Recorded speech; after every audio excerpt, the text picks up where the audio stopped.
Pues bien, regresamos. Gracias por seguir en sintonía con Ninoc Mami. Estamos con Jorge Grave de Peralta y él está tratando de destacar por qué él cree que a Fidel Castro le dieron un golpe de Estado. Tenemos un audio que es Fidel Castro hablando en el 2005 en el aula magna de la Universidad de La Habana. Explica por qué tú crees que esta grabación es clave. Sí, esta grabación es clave porque yo quiero mostrar por qué en ese momento los militares estaban obligados a sacar a Fidel Castro del poder. Okay. Hay que comprender, yo estaba hablando del subsidio que depende el dictador para poder gobernar.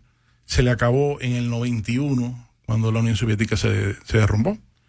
Entonces él estuvo obligado a permitir pequeños negocios, porque en el 94 se dio el maleconazo. Uh-huh. Entonces él se vio tambaleando el poder y entonces tuvo que permitir pequeños negocios para que la gente viviera. Uh-huh.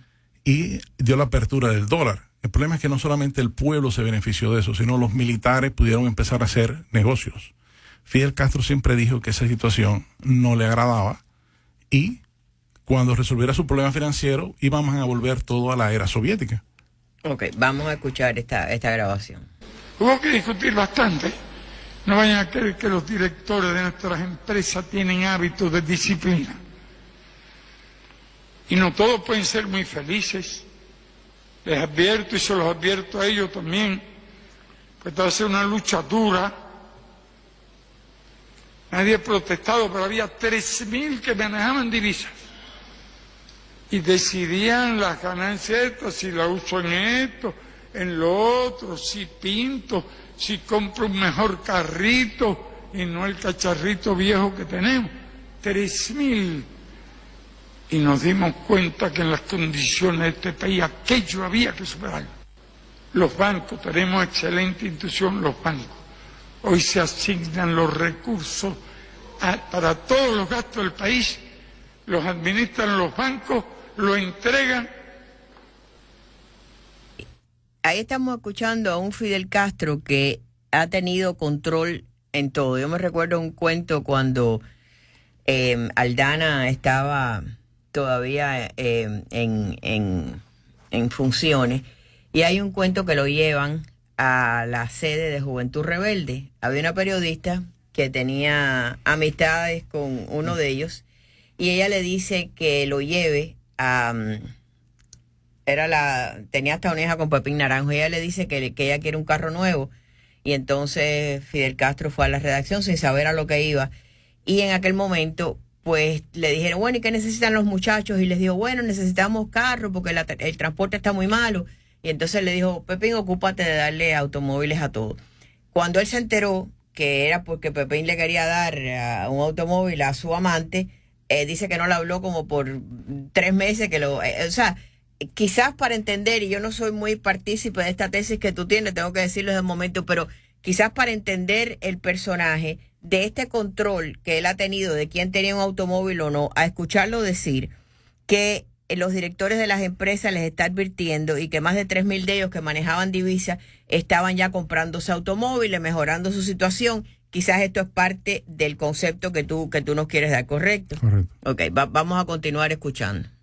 De acuerdo con el programa establecido, ningún director de banco va a almorzar con el representante de una poderosa empresa y nunca lo invitan a un restaurante, ni lo invitan a ir a Europa y alojarlo en la casa del dueño, porque al fin y al cabo algunos funcionarios nuestros eran compradores de millones, y compradores de millones, y el arte de corromper que tienen los capitalistas, más sutiles que una serpiente, y a veces peores que los ratones que anestesian a medida que van mordiendo y son capaces de arrancarle un pedazo a alguien en plena noche.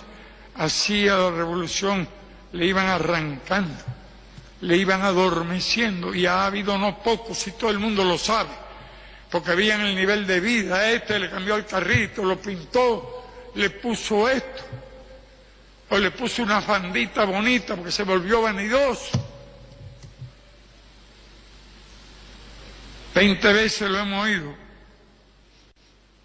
por aquí, por allá, y hay que tomar medidas por aquí o por allá, pero eso no se resolvía. Después vamos a seguir en ese mismo grabación porque viene lo que voy a... Pero estamos hablando del dirigente de un país, un dictador, pero que controla todo, que está preocupado porque le ponen hasta banditas de adornos a los carros. Sí, pero él se estaba refiriendo muy claramente, lo dijo, compradores de millones, no el que le pone una bandita a un carro, no es el de comprador de millones, ese se compra el Mercedes-Benz con las banditas puestas. Yo quiero decir que le estaba contando que él se quedó en ese periodo y tuvo que permitir los negocios, pero logró que Chávez llegara al poder en el 1999 y apareció ese subsidio, lo que no aparece de primer momento, porque Chávez llega al poder un país democrático, un Estado de Derecho, y no se puede robar el petróleo. Pero después del 2002, cuando se dio el problema del golpe de Estado en Venezuela, que puede muy bien haber sido generado por el mismo Fidel Castro, para acabar de robarse todo el petróleo, entonces a partir de ahí Fidel empieza a contar con un subsidio exterior tan grande como el de la Unión Soviética, porque el petróleo en ese tiempo, acuérdense que empezó a subir y se disparó hasta $150 el barril. Entonces Fidel empezó a sentirse fuerte, y es que comenzó lo que le llamó la reestructuración de la recentralización de la economía, que era simplemente no solamente al pueblo quitarle las paladares y eso, sino a los militares le estaba robando el dinero, como usted está viendo ahí, que los bancos le empezaron a reducir, y ahora veremos como él estaba diciendo que ya le estaba pagando todos las deudas, y que todo iba bien. Y después, más adelante, vamos a ver a Raúl Castro como viene diciendo de que le han cogido el dinero a los inversionistas, porque cuando sacan a Fidel, y más específicamente cuando sacaron a Laje y a Pérez Roque, a la semana ellos quitaron las disposiciones esas del banco que Fidel Castro está hablando ahí, ellos la quitaron. Y entonces empezaron a coger el dinero totalmente y llevaron al banco, la banca cubana a la bancarrota, y entonces le cayeron arriba el dinero a los inversionistas. Por eso es que Raúl todavía en el 2011 está hablando que tiene ese dinero. Entonces, podemos ver, si quiere, pasar al 2. Vamos al corte 2 a ver. Corte 2. Perdura una tensa situación en las finanzas externas, aunque aliviada parcialmente por los procesos de reestructuración de deudas con nuestros principales acreedores, lo que ha contribuido a continuar reduciendo las retenciones de transferencias al exterior y nos sitúa en condiciones de ratificar que las mismas serán suprimidas definitivamente antes de concluir el presente año, como anunció el ministro de Economía y Planificación. Una cosa que quiero decir, que es la última vez que ellos han hablado de eso, y yo no he oído a más nadie hablar sobre ese dinero. Bueno, pero sí, el dinero del corralito famoso, que es el corralito del dinero que le cogen a los inversionistas españoles, ese es el resultado de un Moratinos sentado en La Habana con el cardenal y con Raúl Castro, tratando de dar un rostro distinto del régimen de La Habana, y tratando de ver que estaban liberando presos, y tratando de hacer creer que habían cambios, porque el levantamiento parcial, aunque fuera del embargo, era lo único que les resolvía a ellos en ese momento.